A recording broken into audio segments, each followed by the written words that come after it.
काश आपको खुद आके आई लव यू बोल दे तो आपका जवाब क्या? खुशी वाली बात है। खुशी से पागल हो गए। अच्छा खुशी से पागल हो जाएंगे। ऐसे ही है। सर अगर आपके पास 3 लड़कियां आके खुद आई लव यू बोले तो आप क्या करेंगे? 3 लड़के बहुत ज्यादा हो जाएगा। नहीं आता ऐसे समय।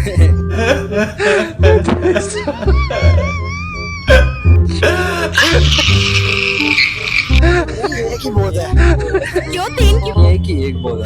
एक को संभालना मुश्किल नहीं संभालना तो मुश्किल नहीं है, पर एक ही होनी चाहिए। है। तीनों का खर्चा कैसे उठाएं? खर्चे उठा सकते हैं पर खर्चे की बात नहीं। खर्चा उठा सकते हैं पर नखरे नहीं उठा सकते। नहीं नखरे नहीं, वैसे भी एक एक ही सही है। मोहब्बत होती है, वो फिर 3 के साथ तो नहीं होगी डिवाइड होगी। ये भी सही है। सर कोई शेर कोई गाना सुनाना चाहेंगे? कैसे कैसे लोग रहते हैं यार।